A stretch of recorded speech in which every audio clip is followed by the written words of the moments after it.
one of the priests in Holy Family is from Cameroon. So there's And for the Louis from Cameroon. Louis from Cameroon. Okay. So really, when I was thinking this morning, because I thought that may be one of the questions. Exactly. We have about half of our priests Presbyterian. from Cameroon, and some area in Africa. And that's a lot. It's a lot. It is. We have a great deal of the nuns, coming from Cameroon. So Yes, the nuns too. yeah. Who are taking care of the school, right? Well, some from the school, and some, just the community involvement, doing the things you would normally associate with, in terms of, addressing, the needs of the poor and, working with Catholic charities. And it's certainly quite a few are in the school system, working, making sure that religious communication is maintained and enhanced. So yeah, it's all of those things going on simultaneously. And sometimes people don't even see it. No, they don't. So it's these types of things we kind of bring it to the forefront. Exactly. Let people know just exactly how expansive, even though we are the poorest diocese by far, that we still have those. Yeah, I was told it's the poorest diocese in the United States. That's right, it is. And the smallest. And in the smallest. That's right. And the only suffragancy under Washington Archdiocese is the only diocese under Washington Archdiocese. That's really that impressive. is, yeah, that's right. And we just had an Archbishop now, Gregory. Yes, he's the first African American cardinal. Yeah, I mean for me to live and see that, Right. saw the first black president, now Oh. first black African bishop, first black cardinal, it's. I mean, I think historically those things mean a lot, particularly. It does. It Yeah, does they to really people. do, Yeah, It's so fast. it's quite an achievement. So. Tell us more about the priest from Cameroon. What distinguishes them from your experience, the priest from Cameroon? The priests from Cameroon come in, they're well learned. I mean, what amazes me is the transition from a French language to speaking English. Right. I couldn't do it. It would be harder for me to come from English to French, or the dialect. So it's the transitions they make, very, very, very easy. But I forgot, Father Cyprian is from. Yes, from Congo. That's the English speaking part of Cameroon, so he Right. speaks good English. Right. So, we have those elements coming in, but it's that transition and how learned they are and how, the commitment they have to the Catholic Church and how it's been not just a religious part, it's been a holistic part of their development. So that's very interesting. I'm very happy to hear that they're learned. Right. So they really the learned people. That's right. That's right.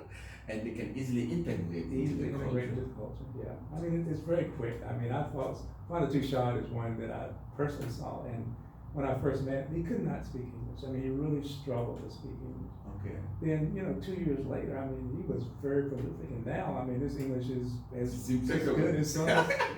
It's people who were born here, and to see that, and I guess some people not say, well, this is not, it's easy. It isn't. To learn another language, another culture is not easy. It's a whole, you begin from square one. That's right. It's a whole. And to see them transition to that is quite amazing to me, and be relevant in the spiritual community. And contribute. That's right. Tell me more about the relationship between the priest from Cameroon and the parishioners, the Christians. Right. How do you observe that? Are the people welcoming and open to the priests from other countries? They are. I mean, it's one thing that really, I think, gratifying, if you will, about the Virgin Islands community. It's that acceptance, that you see.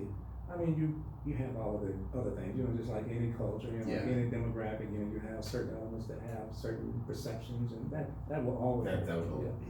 But for the most part, they're very welcoming, and really look forward to helping work with the individuals who are there for that particular mission, to work with them, that they develop personally, facilitate what's needed to be done in order to help them to do what they need to do. So you see that happening all the time. So yeah, that's pretty much what goes on. When a priest comes in who happens to be from Cameroon or anywhere else, there's let's do what we can to help. Not be judgmental. He's here for a spiritual mission. And that's how we should respond. And that's pretty much what you see. And how do the people respond? How do they respond to their faith, to their spiritual life? The people in general here. Yeah, the people really do well. I mean, you see a lot of individuals who are really, what you might consider serious and devoted and committed. Yeah, and that's pretty much the genre that you have here, and that's what pretty much is the glue that binds the church. Okay. Is that commitment, you know, even though you have all of these challenges, you have the fiscal, economic disasters that happen here in the earth. Now you have COVID, you have all the other things that happen, all the other dynamics, but there still is that cohesiveness, there still is that element that binds the church of those committed individuals, and that too is something that should be recognized and acknowledged, because it's certainly critical, you know, to the ongoing viability of the diocese, regardless of what happens here. You know, when I landed at the airport, the immigration officer, I was asking for my address. I told him I'm coming to see the bishop. Oh, Father Fredro! They keep calling him Father Fredro, you know. Right. I was so amazed as Right. the immigration officer. That's right. That connection, Father Fredro. That's right. You can't go anywhere here, you know, and no one knows him. I mean, he just knows everybody. You know, everybody responds to him, you know, from the barber to the mechanic, Can you imagine? to the plumber, to the roofer, you know, everybody, you know, just has that relationship with him, you know. Irrespective of position. It doesn't matter. From you know, the governor to the... That's quite impressive. And, you know, they acknowledge him and respect him, not only his position, but in The terms of that person. personality. Personality, Yeah. So we've had a wonderful interview with you. We'll be able to know more about the diocese. It's one of the poorest dioceses in the United States, and dear viewers who are watching us worldwide, you're always welcome to support the Diocese of St. Thomas. Please do. Yeah, please support the Diocese of St. Thomas. It's Bishop Frederick is here from Cameroon. He's doing the best he can. It's a wonderful place, and you can always support through I think the office number, right? Yes. Let's see here. So you have here the Catholic Chancery, 29A, 30A, Prince and God. Prince of God. That's a Dutch influence back here. Oh, Yeah. the Dutch King Right. of the Netherlands. 7 countries that had Can to control the Virgin Islands. So the Dutch came, Yeah, English, the English. Spanish. Yeah. Spanish, of course, the U.S. You know was involved, you know, in that situation. So, and then it was French had some degree of relationships here. So it's been all of these, you know, different elements that had some control. Yeah, some impact to their culture. And all Right. that. And in Cameroon we had the Portuguese, Yes. the Germans, Right. the French, and the English. We had 4. Right. So it's been quite Quite a long. So dear viewers, you are very welcome to support the diocese. You have here Mr. Warren Bush. He's the Chief Financial Officer. You have his email address is warrenbush@gmail.com. So that's WARRENTBUSH @gmail.com. The fax is 340-774-5816. The cell number is 340-998-1328, and the office number is 340-774-3166, extension 205. You are very much welcome if you are touched by the Spirit to support the Diocese of St. Thomas. Thank you so much for giving me your time for this interview. I've been able to learn a lot. Well, thank you, Prince, for being here with us. I mean, it's a pleasure for that. And listen, your achievements shouldn't go unstated either. You know, you've done a lot in terms of your personal goals, and you know, to recognize and give us opportunity, you know, to speak about who we are. You know, we pretty much appreciate it, and certainly welcome you back anytime, as often as you please. Thank you so much. I was there. Somebody was asking me, "How did you get to know St. Thomas?" I said, "I got to know St. Thomas when he was appointed bishop." Yeah, recently, 2021. Yeah. That was in March. Is that right? I've never known that St. Thomas exists. Yes, that's true. Well, don't feel bad. When I came here 25 years ago, I didn't know about it. Oh, you came from the I main? didn't stay from the DC area. Oh, Yeah. this Yeah. okay. So I didn't know. You know. So what brought you here? Interesting question. Yeah, the then Governor Farrelly, you know, had an initiative where they were bringing in small businesses, you know, to try and develop that economic sector of the economy here in the Virgin Islands. And we were one of the part of that delegation that came down. So as a result, that was our exposure to the Virgin Islands, and because that was in 2003, and you know, since then we had that exposure. Actually, not 2003, 1993. Okay. Wow, that was far Yeah, back. it was 1993, and then of course we permanently located here in 1987. So this is pretty much been where we are since. So you've been here for about 27, 30 Yeah, years. it's been a long time. Ah. It goes quickly, believe me. It does, seems like I it just flies. stepped off the plane, so. Especially when you're doing a good job, when you're happy, time Yeah, flies. that sure does. It really does. I can't believe that much time has gone by. Right? So. But I'm here we really are. impressed. I'm really impressed. So we are out to do research to get so that the bishop can be better known, so that the Diocese of St. Thomas can be better known, and I've had this passion Right. to research and guide, and that's why I'm here. That's how I came here.